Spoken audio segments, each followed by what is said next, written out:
बात स्वागत है आपका। और इस वक्त की बड़ी खबर आ रही है जयपुर से। सबसे बड़ी खबर, कुसुम यादव होंगी कार्यवाहक मेयर, निगम हेरिटेज की कार्यवाहक मेयर कुसुम यादव। वार्ड 74 से पार्षद है कुसुम यादव, जिन्हें अब कार्यवाहक मेयर के तौर पर अब जिम्मेदारी दी गई है। 60 दिन के लिए कार्यवाहक मेयर बनाया गया कुसुम यादव को। मुनेश गुर्जर के निलंबित होने के बाद कार्यवाहक मेयर कुसुम यादव को बनाया गया है। मुनेश गुर्जर को कल निलंबित किया गया था पट्टा मामले में, रिश्वत प्रकरण में गाज गिरी थी। ये तस्वीर देख लीजिए कुसुम यादव की, जिन्हें कार्यवाहक मेयर के तौर पर जिम्मेदारी सौंप दी गई है। वार्ड 74 से पार्षद कुसुम यादव, जिन्हें कार्यवाहक मेयर 60 दिन के लिए बनाया गया है। बड़ी खबर इस वक्त की टीवी स्क्रीन पर।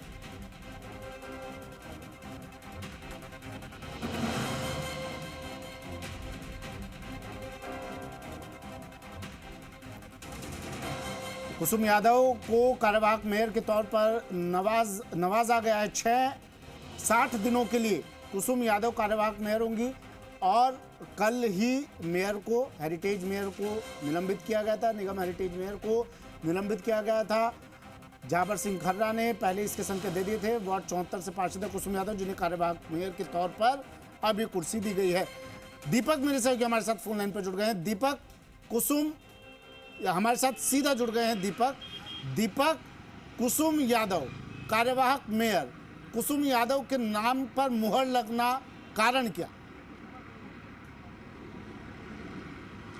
देखिए 10 नवंबर 2020 का वो दिन था जब जयपुर नगर निगम हेरिटेज में महापौर का इलेक्शन हुआ था और उसमें मुनेश गुर्जर ने बागी जो चुनाव लड़ी थी कुसुम यादव को, जिसने बीजेपी ने चुनावी मैदान में मेयर के पद पर उनका नाम कह सकते हैं ऐलान किया था, लेकिन वो चुनाव हार गई। लेकिन लगता है कि अब उनकी जो मुराद है वो सरकार ने पूरी कर दी है, क्योंकि मुनेश गुर्जर के निलंबन के बाद में यहाँ कुसुम यादव को जयपुर नगर निगम हेरिटेज का कार्यवाहक महापौर बना दिया है। हालांकि ये 60 दिन की अवधि तक रहेगा।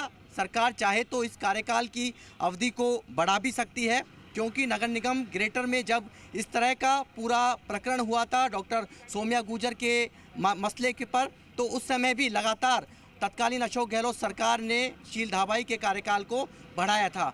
कुछ देर पहले जूडीएच मंत्री जाबर सिंह खर्रा ने यहाँ फाइल को मंजूरी देने के साथ में डीएलबी डायरेक्टर कुमालपाल गौतम ने वार्ड नंबर 74 से कुसुम यादव के नाम का यहाँ पर ऐलान यानी कि आदेश है वो जारी कर दिए हैं। वार्ड नंबर 74 से वो पार्षद हैं, भले ही उनको बीजेपी ने टिकट नहीं दिया हो। हालांकि बाद में बताया जा रहा था जब वो नामांकन दाखिल करने गई थी, उस समय जब वार्ड पार्षद का चुनाव लड़ा था, कि देरी से जो रिटर्निंग ऑफिसर हैं उनके पास सिंबल देरी से पहुंचा था। और उससे पहले मुन्नी देवी जो बीजेपी से जो कह सकते हैं जिनको टिकट बीजेपी ने दिया था, वो नामांकन दाखिल कर चुकी थी।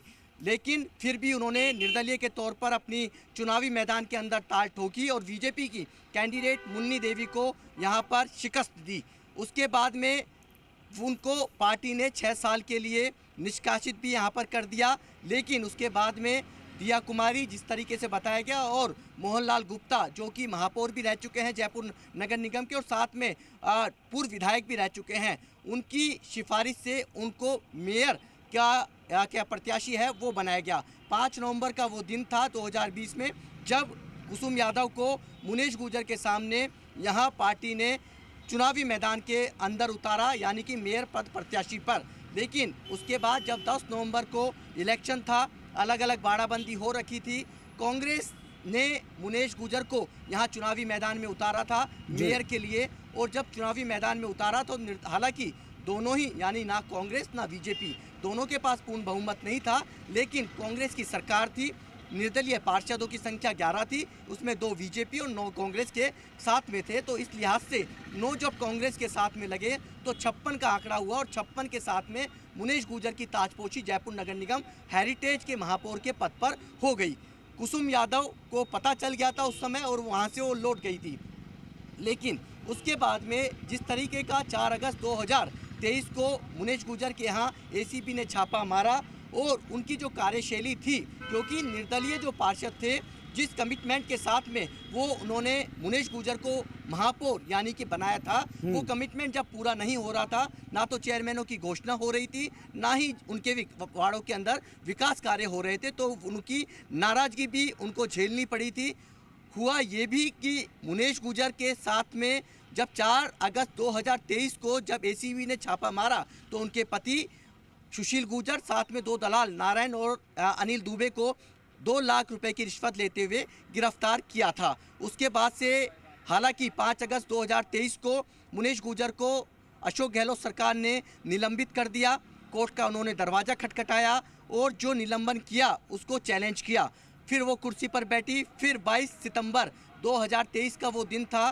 फिर मुनेश गुर्जर को निलंबित करती है सरकार। फिर मुनेश गुर्जर कोर्ट में जाती है और फिर सीट पर बैठ जाती है। लेकिन इस बार जब मुनेश गुर्जर के खिलाफ 1 मई 2024 को कह सकते हैं कि एसीबी ने अभियोजन स्वीकृति सरकार से मांगी, लेकिन जो हाईकोर्ट में अभियोजन स्वीकृति में जब लेट लतीफ़ी हुई तो हाईकोर्ट ने उसमें संज्ञान लिया और सरकार से पूछा कि क्यों इतनी देरी हुई अभियोजन स्वीकृति में।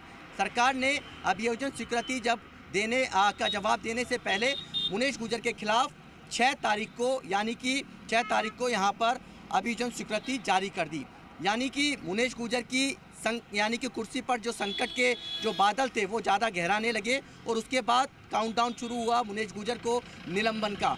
सरकार पिछले जो 2 बार जब उनको स्टे मिला था तो सरकार चाहती थी कि जिस तरीके से मुनेश गुर्जर यानी कि मुनेश गुर्जर को जो रिलीफ मिली सरकार से कि किस तरीके से कोर्ट के अंदर उनको रिलीफ मिली और बार बार वो 2 बार कुर्सी पर बैठ गई थी, तो सरकार इस बार फूक फूक कर कदम रख रही थी, लीगल ओपिनियन ले रही थी। सबसे पहले जांच अधिकारी की ओर से उन्हें नोटिस दिया गया, फिर उसका उन्होंने जवाब दिया और उसके बाद तो बड़ी खबर यही है इस वक्त की कि कुसुम यादव को कार्यवाहक मेयर के तौर पर कुर्सी सौंप दी गई है। 60 दिन के लिए कुसुम यादव कार्यवाहक मेयर होंगी। 60 दिन के लिए इन्हें कार्यवाहक मेयर बनाया गया है। तस्वीर देख लीजिए, कुसुम यादव अब ये नगर निगम हेरिटेज की कार्यवाहक मेयर।